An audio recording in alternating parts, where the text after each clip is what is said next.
Hello, Cowboys Nation! Coming to you live from Tennessee, from the East to the West. We are talking Cowboys everything. And you, you've just entered the Cowboy Zone.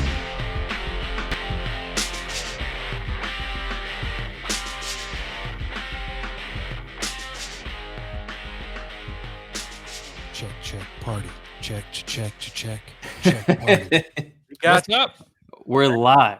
We are live. So guys, we got a special guest tonight. You can listen to him on 105.3 The Fan. You can follow his social media for daily comments on fans' questions. And he is the unofficial leader of Team 40 Burger. Team 40 Burger. Let's go. Cavanaugh. What's up? Thanks for having me, guys. Man, thanks for coming on. This is only our fourth show, bro. So this is huge for us. We're so happy to have you. Let's spread the word. How do I share it? How do I tell people to get up in here? I think I tagged you on Twitter in a tweet. Oh, done. Hold on. All over it, man. Over it. Thanks, bro. Thank you. Mm-hmm. Yeah, appreciate that. Hey, have you seen the? I'm assuming you've seen them. I think Kelsey and RJ shared earlier those Team 40 Burger T-shirts. Yeah, I saw that. Yeah, those are pretty cool. Yeah, they're pretty cool. I would like a cut of it, but yeah, they're pretty cool. Yeah, they need to get you in on that. I'm not buying a Team 40 Burger shirt unless you sell them. Yeah, if it's coming out of Jeff's shop, then I'm getting it. I'm pretty sure it's Blogging the Boys, which is doing it, and they're good people. So tear it up. Go get you a Team 40 Burger T-shirt. And then after you do, donate some money to Jeff if he's got a cash app. yeah. Just give me money. Yeah. Hey, man, you started it. In my opinion, you started it. When I think back to the draft, that's the thing that first comes to mind, man. Because it was funny because I was watching you say Team 40 Burger so many times, and that was my first thought. Like during the draft, I was just like, I don't know, man. You know what? I just want to see Liam so bad, like leading up to the draft, but I knew it was like pretty much just a miracle. It wasn't going to happen, and but I had a little bit of hope because of all the Team 40 Burger stuff. And then as he kept sliding, man, that hope started to build, and then I was like, you know what's going to happen? They're going to take Chase on right here, and I'm going to run my head through the wall and cry, and then the Eagles are going to get Lamb. But it didn't happen. And then as soon as that happened, I said, I love McCarthy. I feel like everything's changed around here. I mean, you and me both. I thought for sure, even when they were on the clock, I was just sitting there bracing myself. I didn't even get excited while they were on the clock, and I'm live on the air, but I'm like, I'm not getting excited because I know what they're going to do. I know what the Cowboys do. They were zoned in before this thing started. They were going to pick Chase on if he made it. He made it. They're going to pick him. They're going to ignore one of the best players in the draft, and they're going to pick the guy that they were ready to pick. And I really thought it was going to happen. And when they didn't do it, I went, who are you, Cowboys? And then threw a party. Exactly what I thought, man. Right there. Exactly what I thought. All right, Jeff. So I know you kind of short on time, so we'll just get right into it. I wore my shirt tonight. I don't know if you can see it. Oh, lift up a little bit. Lift up a little bit. Hold on, let me get in here. Let me see here. Oh, wow. Inappropriate. I cannot endorse that out loud as a man who, I'm supporting my quarterback. This is for all the haters who always put negative stuff out about you. So you got to go into the first thing. Chris Simpson. Earlier this week, somebody made a report about Dak asking for $45 million for a fifth year, and then saying that Dak turned the money down. And today, two more reputable sources pretty much shut that down and said, no, that's not true. Yeah, and there's a source game, right? There's a source game being played. Could Chris Sims have a source because he shares an agent with somebody who knows this agent? And could he have a source who that makes that story somewhat in the ballpark of true? Sure, because the way this narrative gets carried is by people who Stephen and Jerry Jones talk to. So Jerry loves to read the paper. So he gives things to the newspaper writers. And so if you hear a numbers report or something and it's in the paper, it's probably right because Jerry wants to see what he said in the paper. And then Stephen Jones, like they love to negotiate in the media while pretending they don't negotiate in the media. Definitely. And then if you're in Dak's camp, from what I know, they've been very quiet. They're just going about their business. So to pretend that you know exactly what's going on, I think somebody would have corrected the narrative if it was wrong that it's just 4 years versus 5. Right. But the idea that a fifth year would be $45 million, even if it were true, that's not crazy. Not at all. 5 years from now, if he gets a $45 million for 1 year, he'll probably be the ninth highest paid quarterback in the league. Who cares? Thank you. 5 years away. That's what I keep trying to tell people, man, because everybody's thinking with this year's cap or last year's cap or Garoppolo's cap. Right. They're Like not Garoppolo thinking signed 5 at what? Garoppolo was 27 a year or something. And it was how many years ago? Like this thing jumps and jumps and jumps. 5 years from now, 45 won't be a big number unless coronavirus like chops 40 million off the salary cap next year. But who knows? Who knows what's going to happen there? Right. You got to live for today. And what bothers me is, of all people to report this, the guy who said the Seahawks were going to trade Russell Wilson for the first overall pick. Look, you can only listen to somebody who he takes real big Joey Gallo swings to try to get stories. Without the home runs, though, it's just all strikeouts. And so at some point you have to just think about, who am I listening to and who am I following? Exactly. Some people have a track record of being right. Some have a track record of just throwing crap at the wall. So sometimes you just need to be a Tolo. That's not a bad idea. Super jealous of that cold beer that you have too. It is very cold. I just popped it out of the fridge right before I sat down. Good for you. So earlier this week, the Stars opening, and we saw the picture of Jerry going in. So do you think that will kind of help expedite contract negotiations? Because I know we all kind of have a July 15th deadline. No, I don't, because I think Jerry and Steven live by the rule that the deadline is the deadline. So like right now, Jerry and Steven don't care. And I think it's a terrible way to do business, because sure, the only deadline is the actual deadline, but I really think it's just childish isn't the right word, but it's just like, go about your business in good faith, sign your quarterback. What quarterback in the league that's a franchise quarterback had trouble getting a deal done? No. Kirk Cousins, but he wanted out of town and they treated him like crap. So like nobody, if you are the leader of the franchise, your deal gets done. And it's like, yeah, you haggle over stuff and then you find the middle ground and you get the deal done. The fact that Dak hasn't is still a weird thing. And I hope they get it done by July 15th. But I don't feel great that they're going to. Their actions tell me that they're totally comfortable with him playing on the franchise tag, and that they're not totally sold on their franchise quarterback, which is nuts. Running back, take your money. Jalen Smith, here, take your money. Dak wants money? Hold on now. What? What? And it's crazy. It's crazy to me that now that you said running back, it's crazy to me that we could fork out that much for a running back, but Dak ain't already got a contract last year. Like, you don't need to wind me up on running backs. You know darn well. You don't bring need a to wide receiver in there. Yes, put CeeDee Lamb in the backfield. I don't need a running back. Put Tony Pollard in there. The running back thing is, I think, my opinion is very well established. I don't care who you are. No second contracts. I'll find another guy to do the job.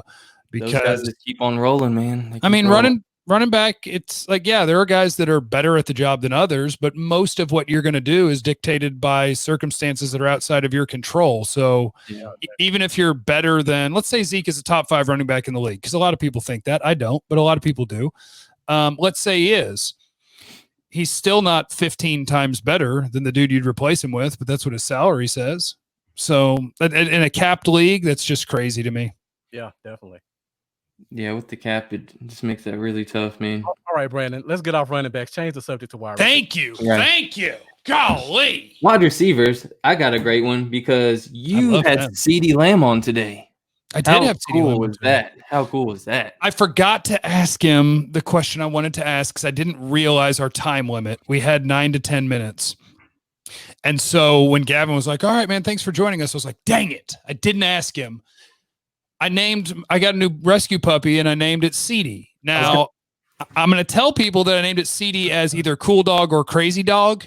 Because, if you don't know somebody, you don't want to name an animal after him because you never know what's going to happen, right? So I'm going to pretend it's not named after him. But I was curious, like, would you view that as creepy? Would it be insulting in any way? Because, like, it is an animal and not a human. And it's like, wait, you named an animal after me? But at the same time, I'm really celebrating the greatest pick in Cowboys history. So I just didn't know how he'd take it. It's so funny you say that because Marcus, did I not say that this whole topic, what I was going to lead it into is I was going to tell everybody, I was going to be like, by the way, Jeff's got a CD there with him. Hey, Jeff, can you bring CD on the show real quick? And then everybody's going to be like, what? CD's on the show? And then I like to see CD, man. Well, much like CD Lamb, my CD is incredible after the catch. And if he is not sitting in the room below me, which, he's a few feet away, he does not get wrangled unless he chooses to be wrangled. He's good after the catch. That's CD, awesome. come here, buddy. Hey, just like CD. So that was a perfect name, man. Come here, CD. Come say hi, CD. Yes, there's the CD. What's up, Say CD? hi, everybody. This is CD, everybody. Thank you, CD. Thank you. I was going to say, now CD is a much cooler name for your dog than my dog's name. My chocolate lab is named Bailey, and then he was gone off the team like a couple months after I named her Bailey. And the reason I went with Bailey also was because it's hard to name a girl dog with a Cowboy player type name. So Bailey was so you my went with the kicker? Yeah, Bailey, yeah. I mean, I love Dan Bailey, but you went with a kicker. It's because there was no what other name at the time? I'm trying to think. A girl dog. Who could you name a girl dog after? Dion. I mean, you got to go back. You're probably too young. You probably never seen Dion play. So it's fun for me when I get to look at people and think that they're young. I love Dion. Oh, I'm 35. I'm not like I'm in the middle of the pack. You know? Okay, so I'm older than you. In 8 days, I will be a year older than you. Let's go. Happy early birthday. Thanks. But, what I was getting to with the CD Lamb thing, that was awesome. You had him on today. Is back when the 88 thing went down, like before he had chose his number, when everyone said no, he definitely wants 10. From the start, I was saying I think he's taking 88, and then everybody said, well, it'd be forced on him if he does, and I said I don't think it'll be forced. I think Jerry will give him a good pitch, but I think honestly, it's something he'll probably talk over and consider the tradition of it and stuff. And you posted about that. That's exactly what he said, is that, initially he was going to be number 10, but then in talking to people and realizing sort of the prestige and the tradition of it. But now this is where you got to choose. You have to choose your fighter here. You have to decide if you believe him. That's true. Because I do think that when a billionaire who just drafted you and you haven't played in the league yet suggests something, you'll probably say yes, whether you want to do that or not. Right. So I want to know the truth. And I don't know. Maybe he gave me the truth, or maybe he gave me the corporate talking points. But I just want to know, do you really want to wear 88, or did you not want to say no to 88? And I still don't know that answer, but I'll take the man at his words. He likes the 88, and he's proud to carry on the tradition. And then Jerry comes out with this whole story about my friend. I want to honor him. Oh, yeah.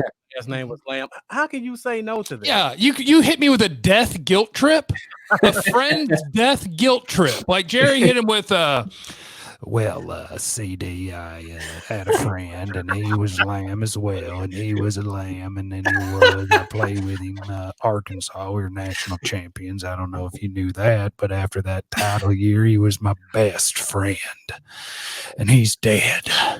CD, please, God, wear the number for my dead friend. Please. Like, who's saying no? Nobody. I was hoping you were going to do Jerry's voice today. Oh man. All right, so that's good. Some other news dropped today.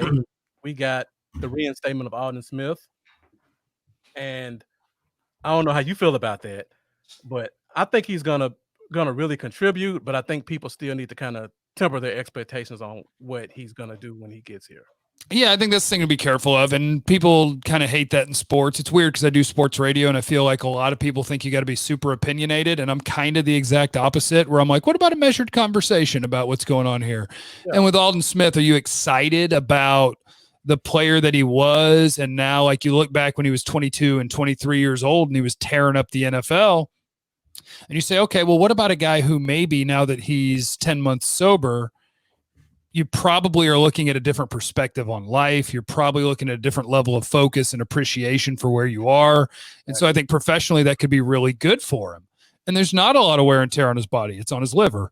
And so, like, could I see him becoming a really good player for them? I could, but like I'm not going to pencil him in as a starter. I'm going to pencil him in as the position Stephen Jones was telling us about, where he's designated pass rusher / Sam linebacker. Like, hey, it's third down, go get the quarterback. I think that's a fair thing to start him off with, and maybe that's asking a lot. I think the fair expectation is come to camp, let's see what we got. That's the fair expectation. But man, I'm tempted to look at what could happen, because what could happen, that dude could snap back in like he never left because of the natural ability in his body and have double-digit sacks. That could happen with the right number of snaps. But my realistic, I think, expectation going in is he's a rotational guy that'll be there to rush the passer.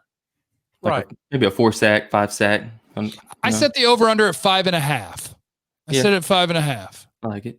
So yeah, you made a good point, Jeff. You brought up his body, and I was trying to explain to people because I know how it feels to gain weight, even if it's 20 pounds fat or muscle. This guy has gained, if we believe what was reported by Jay Glazer, 27 to 35 pounds. You can't expect him to be the same explosive guy carrying that much extra weight than he did the last time he was on a football field. Yeah, I'll be interested to see what his weight actually is. Because coming into the league, what was he, like 255, 260? And yeah, like if he's going to roll in there at 275 pounds, I'd be like, well, I don't know this player. This is a different player. We're going to see what this player can do. Or will he have to lose weight or whatever? Yeah, and I think that's why it's premature and unfair to slap expectations on a guy who's 5 years removed from NFL football. If he comes back and he's great, he's in uncharted waters. Who else has done that? Who's ever been gone from the league for a half decade? Maybe somebody during a war that I can't think of, but who's gone for 5 years and comes back and plays well? It'll be a massive story. He'll be the comeback player of the year. Oh yeah, no doubt. And so how do you think Tyron Crawford starts the year? I think so. That's my guess. Just because I think that's the safer bet, where it's like that's a steady guy that they missed as a team leader a year ago. And if Odin Smith is super, super good, then maybe Tyron Crawford ends up playing some end, some tackles, some little bit of everything. But to me, he's just the safer bet until you know what you have in Odin Smith. Yeah.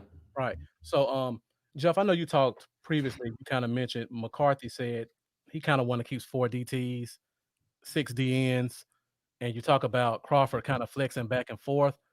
Who do you feel like would be the odd man out in that situation? Do you think we just cut Tristan? I hate to keep. You know what? I would, if I had to guess going into camp, I would probably lean towards Tristan doesn't make the team, because he was not a Cowboys draft pick. He was a Rod Marinelli draft pick. He's not here anymore. So you've got Tristan Hill is a full year younger than Neville Gallimore, though. Like, he's still a really young guy, and there's potential in there. I thought it was a bad pick when they made it, and the first year's returns are bad. Juan Thornhill was there. So was Taylor Rapp, and I know they're both very good. Well, I mean, when they picked Jalen, Michael Thomas was there. I had a first round grade on him, but whatever. We can't worry about those things. And, that really hurts. And we wanted TJ Watt when Taco got picked, but hey, you can't worry about all that. Yeah, let's see what happens with Antoine Woods. He's an exclusive rights free agent. If I had to guess right now at their 4D tackles, I would say Don Terry Poe, Gerald McCoy, Neville Gallimore, Antoine Woods. That gives you 2 nose tackles, 2-3 techniques, and then some of your ends on pass rush downs can come play one of those spots. That's what I would guess. But I'll pull for Tristan Hill because, fan bases, and I think everybody, you cheer for the young guy because the young guy gives you hope. Yeah, if Tristan Hill made it, you're like, all right, here we go. The guy that they picked in the second round, and what's he got? And so I'm hoping for him, but I doubt it. Yeah, I agree. So speaking of Odin Smith, we have Rob Davis, who's the assistant head coach. And I've heard him talk, and all he talks about is locker room and off the field being excellent and things like that. How much of an impact do you think he had in us taking a chance on a guy like Odin? I bet this one was more Jim Tomsula, who has coached him before and still uses him to this day when he's trying to teach people what he wants from pass rushers. He still uses Odin Smith tape. Right. So I bet it's more Jim Tomsula than anything, the Cowboys' new D-line coach. But I think having Rob in the position that he's in is important for players like that, where there's some sort of perceived risk about character. And I say perceived because clean and sober Odin Smith, for all I know, is a perfect human. I don't know. But guys who could use a little bit of assistance or somebody to lean on in order to walk the straight and narrow or mature as a pro or a person, I think having the right guy in that role in any organization is super important. And everything I've heard about Rob Davis is that he is that guy. Awesome. And being we love wide receivers, I did have a little question on Michael Gallup. So I was thinking with Amari being locked up for the next 5 years on the huge deal, and us getting the man himself, CeeDee Lamb at 17, what does that bring for Michael Gallup in 2022? I mean, can you really extend him if he balls out again this next year or two? You can, and I think that's the beauty of the situation they're in right now is a great receiver fell in your lap, so you take him. And then you say, okay, what's going on our roster, guys? And so Michael Gallup, you got 2 years left on your deal. Amari Cooper's got 5, right? But Amari's got 2 more years of guaranteed money. So his guaranteed money is up when Michael Gallup's contract is up. Ooh, if you're looking at it that way and you really wanted to keep Gallup, you could keep Gallup and you could trade Cooper without taking a hit. It would probably be tough to keep Amari Cooper and Michael Gallup and CeeDee Lamb. But to that, I would just say, enjoy the next 2 years, and then the Cowboys will have options. Enjoy the ride. Yes. Yes. Completely agree, man. Do you think everybody's kind of just penciling CeeDee in the slot? I am too. So you don't think Gallup or Cooper could kind of go in the slot? I think Cooper could, for sure. I think you could switch out CD and Cooper playing one playing X and one playing in the slot, and I think either one of them could do the job really well. But what I heard CeeDee Lamb say it the other day, where he was like, I don't really care, but I guess I'll take the slot. So I think he has an inkling that that's where he's headed, and I love it. I think Amari Cooper's so good at what he does that, if you're playing X, you can face a lot of press coverage. I think Amari's got the great feet and kind of savvy to be able to deal with press coverage. And you put CeeDee Lamb in the slot where you can't really press him, and oh my God. I love it. But I love it either way. If they want to play Cooper in the slot some and get him some of those matchups, that's cool. But I think if you're penciling in the majority of snaps, you would go Gallup outside, CeeDee Lamb in his slot, and Amari Cooper at X. And he's a run after the catch king, man. Hell yes, he is. I can't. What's driving me crazy? This is off topic, but I ordered his jersey like the day after a few days after the draft. It's expected in October, and I'm like losing it. Like every day that I see the freaking UPS go down the street, and I'm like jumping out my window, like, is my Lamb jersey in? They told you October. Stop looking outside in May. You got to chill out a little bit. I know, man. I know. A question I had too was with Chris Richard gone, what can you expect as far as more disguise coverages and stuff? Yeah, so that's the second guy. Today, the second guy now has said the same thing. And George Iloka's one thing, right? He came in, he never really made an impact in any way, shape, or form on the Cowboys. But so then you take a comment that guy makes where he's like, Chris Richard yelled at me for trying to disguise a coverage. He's like, we don't disguise coverages. And you're like, okay, I'm going to take that quote and I'm going to keep that in mind. But also, you have no loyalty to the Cowboys. You maybe just be taking shots, right? Right. But then Xavier Woods today said basically the same thing, where there was like, what's the biggest difference this year? And he's like, well, a lot more coverages and disguising. And it's like, oh, okay. So you guys legitimately were just lining up in cover 3 and saying, this is what we got. And that's why Jeff Driscoll tore you up. That's why Mitch Trubisky tore you up. Like garbage quarterbacks, the only way that they're going to tear you up is if they're looking up and they're really comfortable with what they're seeing. And they shouldn't be. You should be attacking young quarterbacks, bad quarterbacks. Go get them. Mix up coverages. Confuse those dudes. But the Cowboys had the Jason Garrett mindset on both sides of the ball, and it was absurd. So I'm excited for what they're going to do, mixing up the fronts, bringing more blitzes, playing more press man to disrupt guys off the line of scrimmage. I think the coaching staff changes are what Cowboy fans should be most excited about outside of CD. Yeah, and then that leads to the whole freaking where's Awuzie going to settle at, there's the chance that maybe they move him to safety, maybe they don't. Maybe they like to keep that veteran cornerback in his place. And maybe you bring in a, shall I say, Jamal Adams? I'd wait till week 5 or 6, and then we can talk about Because I think Yeah, I that hear you. story's popping back up with Gary Myers. Like they're not going to get a deal done. So Blowing up, man. I think you wait until the Jets suck, and they will, and you wait until the Cowboys are having a nice year, and I think they will. And at that point, it becomes a very easy conversation to come back in with, where it's like, hey, your guys' season is already sunk. Ours is not. We still want your guy. I could see that conversation popping back up in week 5 or 6. Awesome, man.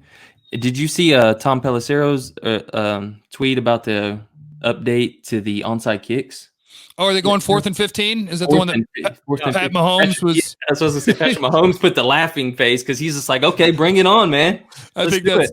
I want a team. I want to see the team that goes so far with the things that us analytic nerds are begging for, and is like 4th and 15. Hold on, let's crunch the numbers here. Should we go onside every drive?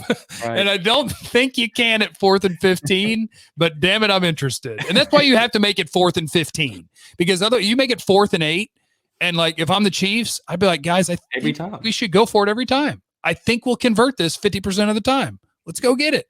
Me and Marcus thought it sounded a tad XFL-ish, but interesting. I like it though. Like it though. Interesting. You took away the running start on the onside, so the onsides are impossible. So just let's make it exciting. Let's make it. You got to go down the field. Let's go. All right. Exactly. So, Jeff, I know you have to go soon. I'm trying to let the fans get involved and give us one question. They haven't sent anything yet. So, guys, we'll give you a few more seconds. Try to get in, get us one question before Jeff goes. Yeah, throw us a few questions in here real quick for Jeff, guys. Maybe 1 or 2 questions real quick before he hops off. One from the fans. I think he really has to go. So let's try to get one in. The next question I see, you're going on the screen. Bring them on. Let's get it. Who wants some?